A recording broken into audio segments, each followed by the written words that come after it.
अब बात दिल्ली की भी कर लेते हैं। क्या दिल्ली कोरोना का नया एपिसेंटर बन गया है? आंकड़े तो इसी बात की ओर इशारा कर रहे हैं।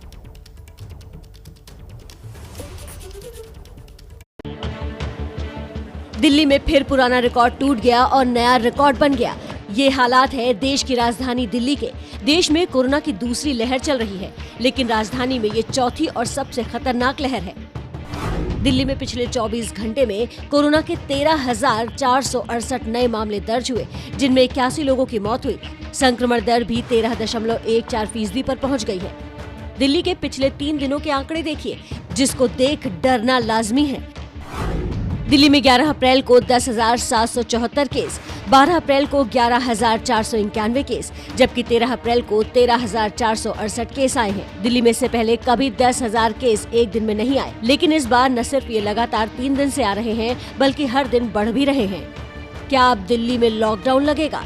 ये सवाल इस वक्त हर दिल्ली वासी के दिमाग में घूम रहा है। इसको लेकर दिल्ली सरकार के मुखिया अरविंद केजरीवाल ने एबीपी न्यूज पर खुलकर अपनी सरकार का प्लान बताया। लॉकडाउन से कोरोना ख़त्म नहीं होता। लॉकडाउन करने से आप कोरोना की स्पीड को थोड़ी कम कर देते हैं। उसके बाद जब लॉकडाउन खुलेगा फिर से कोरोना हो जाएगा। तो अगर हमारे बेड, हमारी हेल्थ सिस्टम कोलैप्स नहीं किया और वो कंट्रोल में रहा, तब तक हम लॉकडाउन की नहीं सोचेंगे। सरकारें अपनी तरफ से तरह तरह की पाबंदियां लगाकर संक्रमण की चेन तोड़ने की कोशिश कर रही हैं, लेकिन जब तक दिल्ली वासी इस बीमारी के खतरे को नहीं समझेंगे, तब तक कुछ नहीं होगा।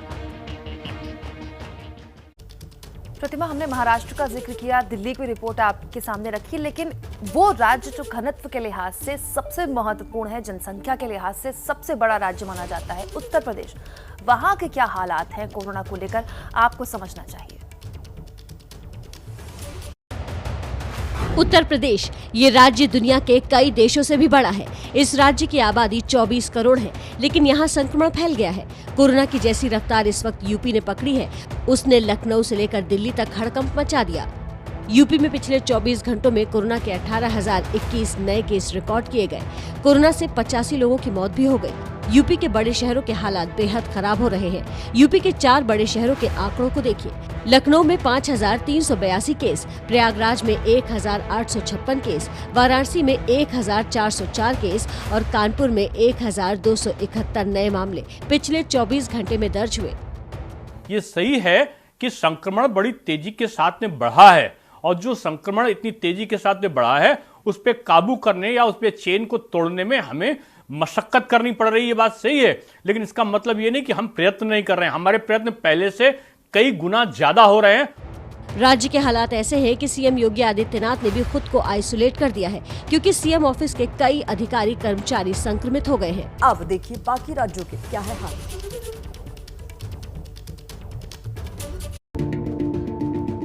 पूरे देश में कोरोना से कोहराम मचा है। देश के पूरब, पश्चिम, उत्तर, दक्षिण चारों दिशाओं में हर राज्य से केस दिन दूनी रात चौगनी रफ्तार से भाग रहे हैं।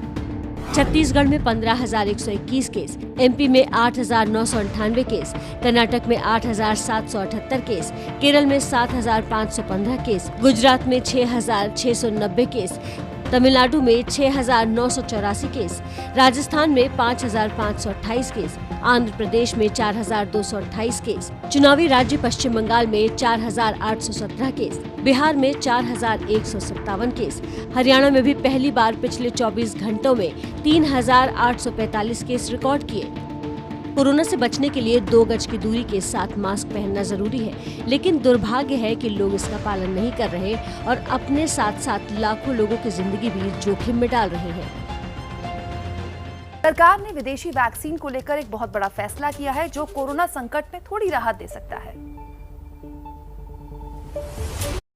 पिछले साल लॉकडाउन से कोरोना को मात दी, तो इस बार सरकार वैक्सीन से कोरोना का खात्मा करने की तैयारी में है।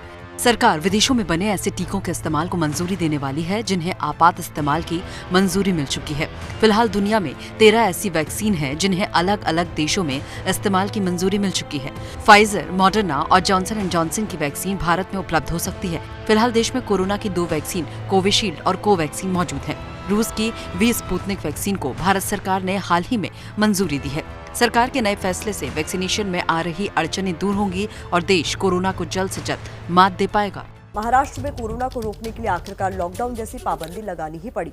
आज रात 8 बजे से महाराष्ट्र अगले 15 दिनों के लिए लगभग बंद हो जाएगा। पूरी खबर देखिए इस रिपोर्ट में। मी एकदम काही लॉकडाऊन असं म्हणत नाहीये, पण काही निर्बंध हे साधारणतः त्या सदृश्य आहेत। आपण ब्रेक द चेन म्हणजे ही शृंखला तोडायची, आपल्याला तोडावीच लागेल आणि ती तोडण्यासाठी आपण राज्यात 144 कलम लागू करतो। मुख्यमंत्री उद्धव ने इन सख्त नियमों को बस लॉकडाउन का नाम नहीं दिया है, लेकिन सारी पाबंदियां लॉकडाउन वाली ही हैं। महाराष्ट्र में ब्रेक द चेन मुहिम के तहत आज रात 8 बजे से 1 मई तक सख्त पाबंदियां लागू होंगी। पूरे राज्य में अगले 15 दिन यानी आज रात 8 बजे से 1 मई की सुबह 7 बजे तक धारा 144 लागू होगी। अब समझिए अगले 15 दिनों तक महाराष्ट्र में क्या क्या बंद होगा और कौन सी सुविधाएं खुली रहेंगी।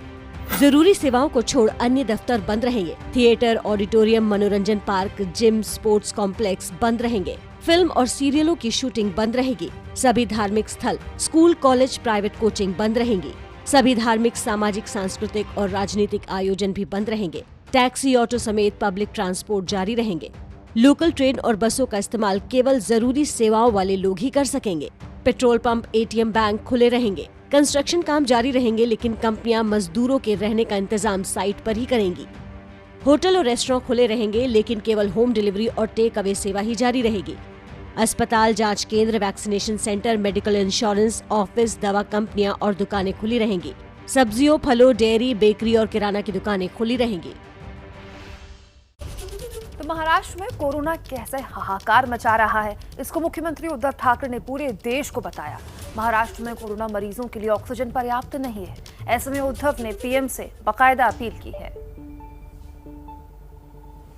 आणि म्हणून मी त्यांना विनंती केली की पंतप्रधान महोदय की आम्हाला आत्ताची जी काय परिस्थिती आहे ती पाहिल्यानंतर येत्या काही काळामध्ये ऑक्सिजनची आवश्यकता लागणार आहे की ही रस्त्याने आता ऑक्सिजन आणेपर्यंत आमच्याकडे फार विचित्र परिस्थिती निर्माण झालेली आहे।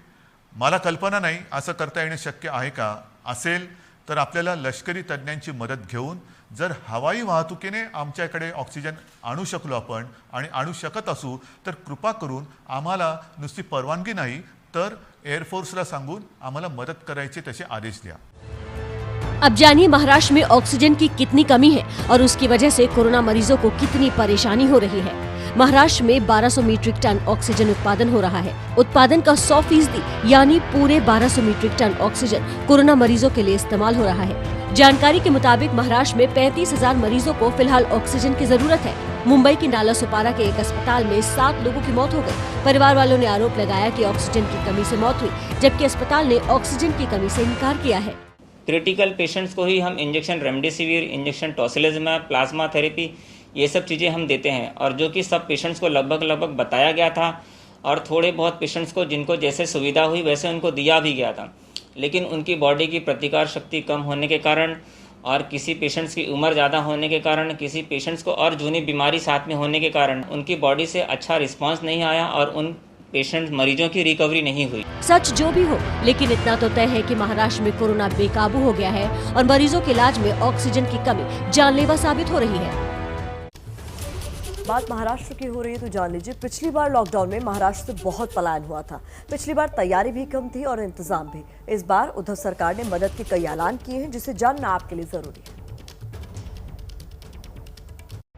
ये मुंबई का कुर्ला स्टेशन है, जहां एक बार फिर दूसरे प्रदेशों से आए मजदूर कोरोना के डर से वापस जा रहे हैं। लॉकडाउन और पलायन की तस्वीर की एक झांकी नजर आती है।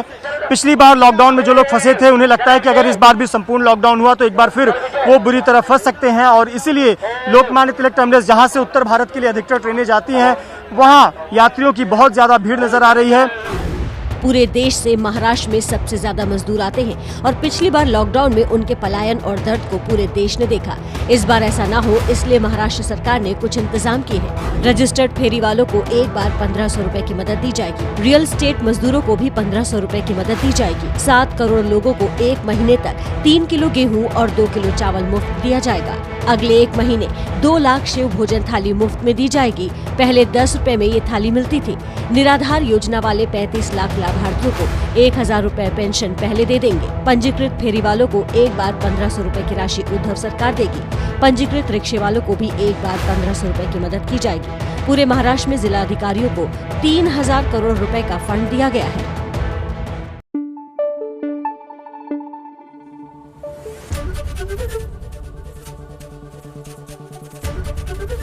एबीपी न्यूज आपको रखे आगे।